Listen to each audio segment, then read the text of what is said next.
Scrawny928 has a question. It says, I came from humble beginnings. I have kids and fear that lifestyle creep will teach them poor life lessons. So I invest and hide most of my income. How can I spend now and still teach them not to? I think you guys have something to say. You know, I have an older daughter.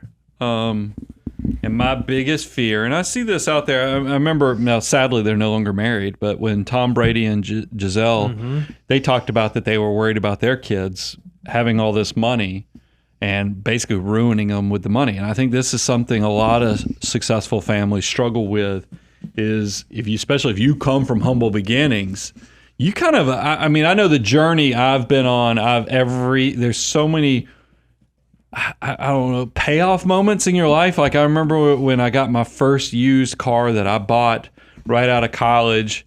Yeah, I mean, it's not the nicest car, but it was my car that I bought. And then when I upgraded, my wife and I bought our first new car together, you know, after there was all these celebration moments. And you worry, because Bo, and I'll let you fill in, but you were telling me you had a conversation with somebody who said they grew up with money and now they're in a different place. And it's sad to them that they're worried they'll never be able to live the life that they had in childhood, in adulthood. And that is so scary to me.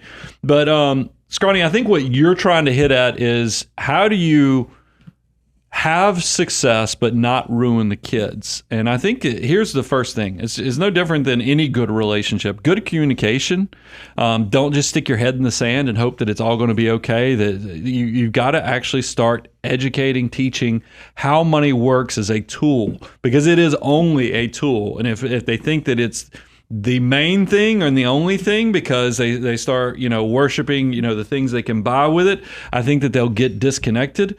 But I think if you can actually also create skin in the game or skin in the moment elements, like as soon as they start working, and then, by the way, encourage them to work, force them to work.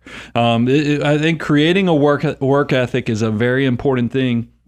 And as soon as they start making money, start priming the pump by saying, look, for every dollar you invest, I will match it dollar for dollar, 50 cents on the dollar, whatever you are economically able to do. Get them to put their own money in so they can start priming the pump of that good behavior, and teach them how money works. I mean, I'll tell you, my daughter just this weekend came to me and she said, Dad, I've earned an additional $300. I'm going to give this to you. And I put $600 into her Roth IRA. That happened this weekend. I mean, so it's working. I mean, she is actually saving and investing. And I would also encourage you, I love what you're doing with scarcity, but don't be fearful of spending money on memories. Because I do think you don't get to take the stuff with you, but I think you get to take those blossoming memories with you. And your kids, they also get the legacy of having those blossoming memories. So don't be so tight with your money trying to hide your success from your friends and family that you miss out on, you never get more time. So make sure you are focusing on that as well. I love that, Brian. I think a lot about this, because I got 3 young kids, and my oldest is getting out of the age where she sort of recognizes things. And I thought a lot about this. I like the Shaq approach, right? Like, you've heard Shaq say this to his kids. He says, I'm rich, you're not rich. Yeah. I got money, you don't have money. What I think is really interesting is I see so many parents who, kind of similar to what you said, Scotty, they try to hide their wealth or their success from their kids, and may be able to do that. But what I've seen happen is then, like, resentment builds up. Like, when they find out one day, whether it's after you've left this earth and there's all this money left behind or whatever, or you decide to start living the life you want to live in retirement, there's almost like this level of resentment. And with some success, it just gets a little bit harder to hide. Like, it's harder to keep that. So what I try to encourage my kids to understand is we force scarcity in our home. Like, so I used to try to take this byline of, oh no, we can't afford that. Oh no, we can't. We don't have enough money for that. We're broke, whatever.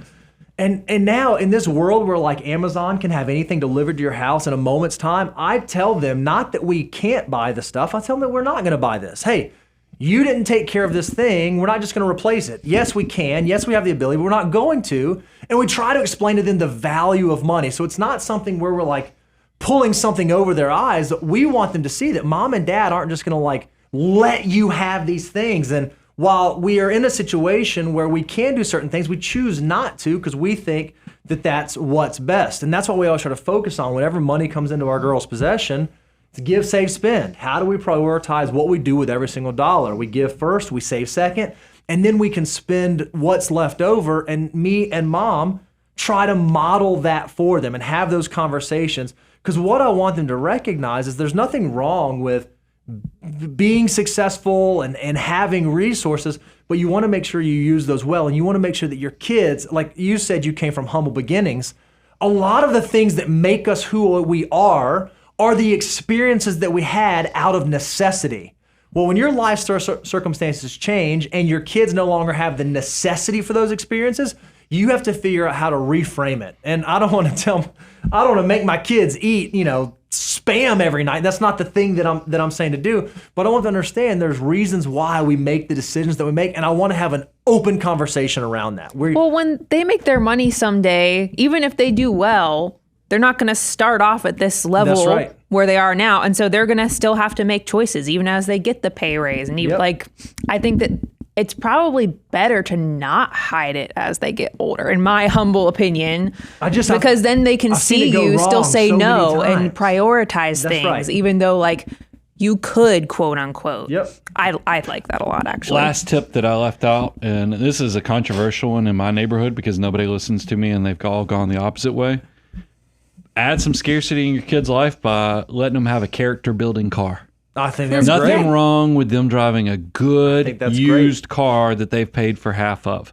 That way they don't, because it feels like in my community, everybody buys their kid a new car, and I don't understand that one bit, especially when you look at the statistics of how often a first-year driver has a car accident within a few months. I had a little fender bender in my first few months of driving. So it's just add some scarcity in their life so that they don't get this feeling that they can do whatever they want. And you also don't want to take away from them that feeling when they buy their first new car. And that's something that I see a lot of parents that have resources. I don't know what the issue is, but they seem to always want to buy the nice new car. Remember, you're trying to teach these to be great human beings down the road, so you got to have some skin in the game and let them become and learn how money works and how to be good with money. It's great. Love it. Good answer, guys. I can tell you one other thing. Sure. I'm sorry. Yeah. Create a different value. This is real quick. Create a different value system that aligns with the stuff that. So our daughter wanted. I don't remember what it was, and mom was like, "Okay, great. You want that? You got to read 10 books." Oh yeah. You got to read. Good too. Hey, there's 10 books. You keep your list. When you're done with these 10 books, then we'll order you that. And it wasn't anything expensive, right? But it was something that was she really she earned it. She earned it. It was a Rubik's Cube. It was a Rubik's Cube, right? And she was like, okay, great. Yeah. Read 10 books and we'll do the Rubik's Cube. And so that's all the rage in school right now. Both of my kids have them. It's a Rubik's thing. Cube. Rubik's Cube? Rubik's Cubes. They've Interesting. come back. Maybe they never went away. There's nothing wrong with chores either, by the way. Chores No, I are- had I to save up love for certain stuff I wanted when I was a kid, and it definitely makes you look at things differently. It does. I love washing dishes. I think because my parents made me you wash wash dishes. dishes. So it's now cathartic for me to clean dishes. I love it. It's kind of weird. I think they warped me. To the good. To the good, right? way. Yeah, in a good way. It's warped when it's bad. They molded you when it's a good thing, right? They there you molded go. you.